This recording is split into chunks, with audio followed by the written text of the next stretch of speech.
Alright.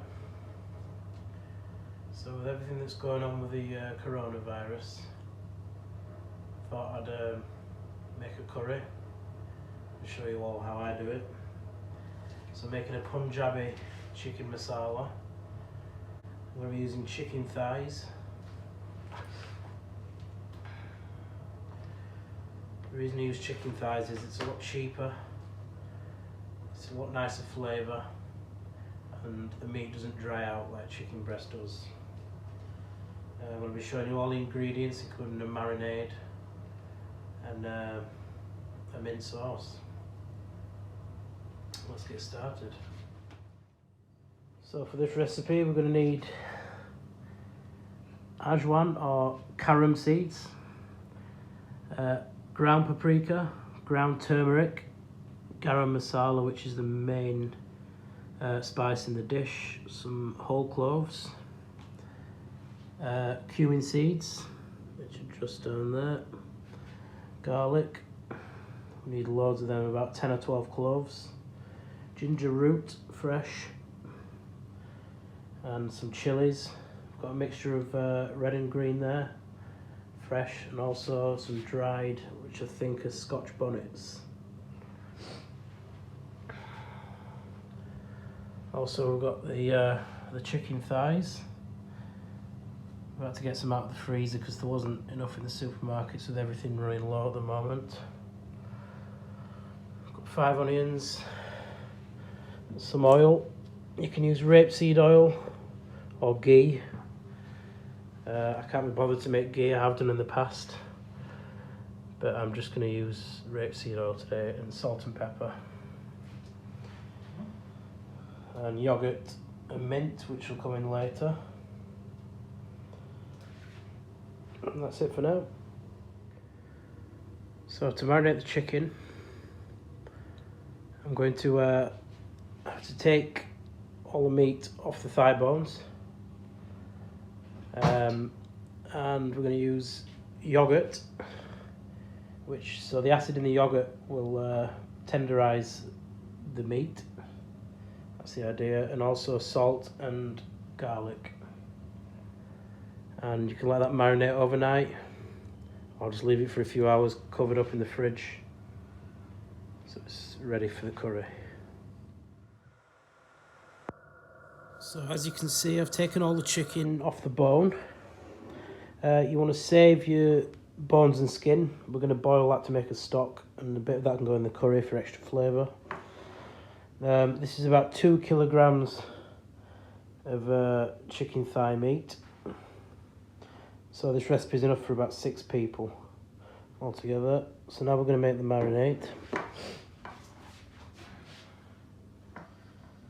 So this is natural yogurt. I'm going to put about 5 tablespoons in.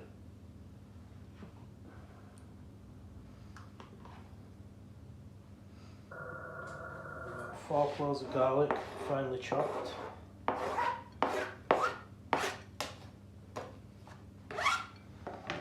About half a teaspoon of salt.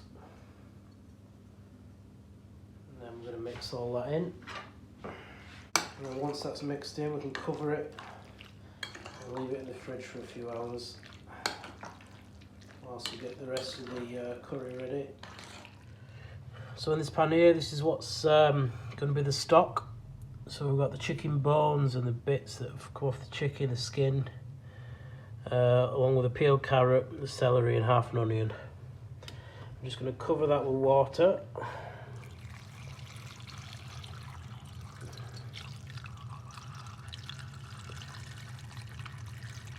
And set that to boil. And when that's boiling, just turn it down and let it reduce by about half. And then that should be ready for a bit of it to go in the curry a bit later on. Whilst that's boiling, we can be chopping the onions, the garlic and the ginger, so it's all ready for later. Right, so everything's prepared and chopped now. So we'll look at the stock and see how that's getting on. And that's looking good, so we'll drain that off.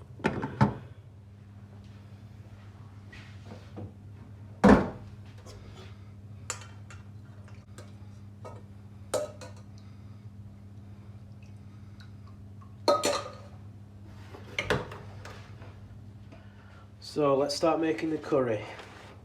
So with a large pan, you want to cover the bottom with oil or ghee. You should be able to judge how much you need by the amount of onions, etc. So first in with the cumin and carom seeds. These should sizzle and crack as they go in.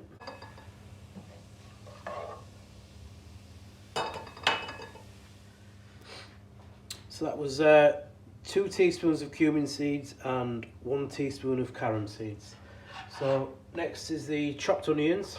So I use 5 medium size.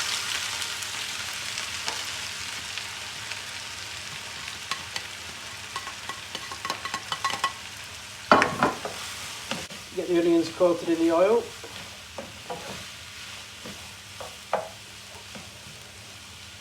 And then in with the ginger and garlic. This is the ginger and garlic. There's about 12 cloves in this. That's including what's in the marinade.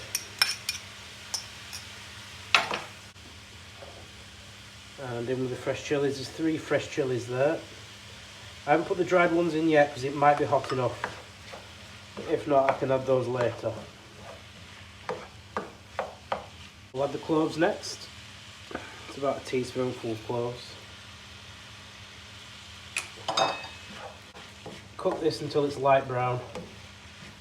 Keep stirring occasionally. As you can see, the onions are a nice light brown now, so it's ready to add the chicken. Chicken's ready to go in.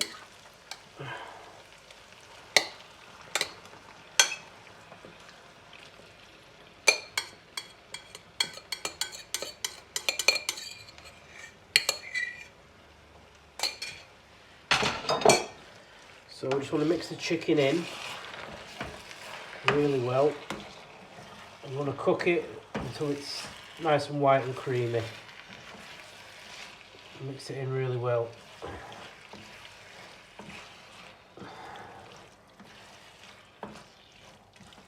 I'm going to turn the heat up a bit as well.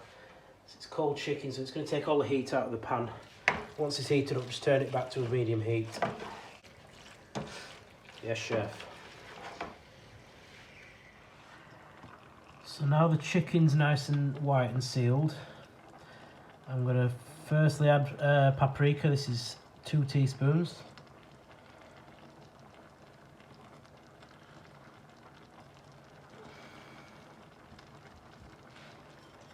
Going to work that into the chicken.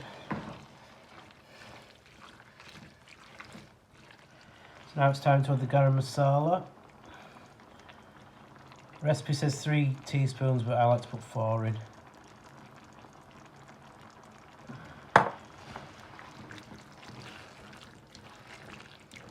Just mix that in.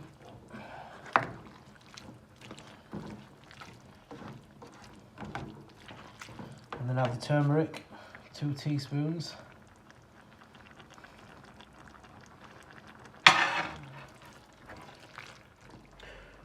So since adding the last few spices, it's been cooking for about 5 minutes now. I'm going to add a bit of the chicken stock that we made earlier. Give that a bit of a mix.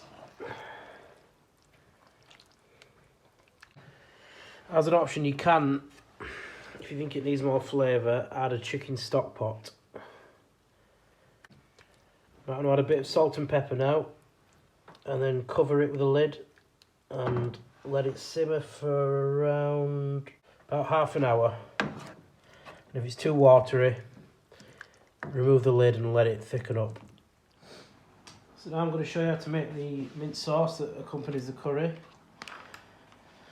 So I'm going to use the natural yogurt that we used earlier to marinate the chicken. There's about 3/4 of a tub left. So I'm going to put all that into a bowl. And then just normal mint sauce. I'm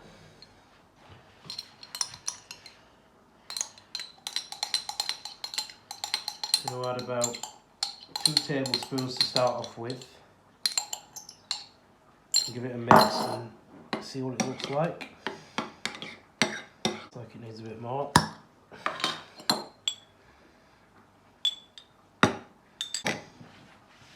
you can see, that's starting to take shape. And we have some turmeric.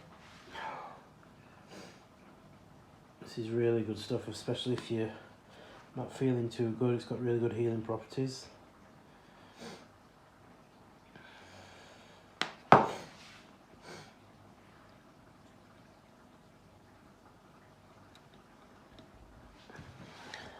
Just give that a mix in.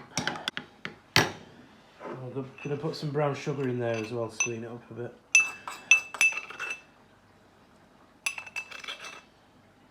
Probably about a heaped teaspoon.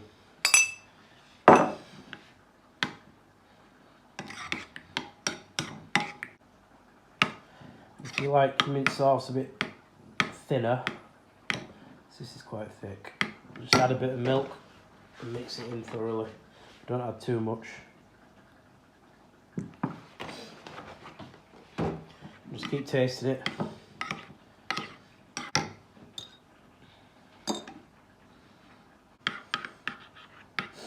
Superb. So the curry's been simmering for around 40 minutes. And about 10 minutes with the lid off, just to thicken it up a bit. And I also like to add some tomato wedges towards the end. So the curry's pretty much done. See, the tomato wedges are just nicely heated through. So for extra flavour, I'd recommend you leave it for a day and then eat it. Just gives a chance for all the flavours to infuse. Superb. So that's it. Punjabi chicken masala. I'm serving it with basmati rice and topped off with fresh coriander. Thank you for watching.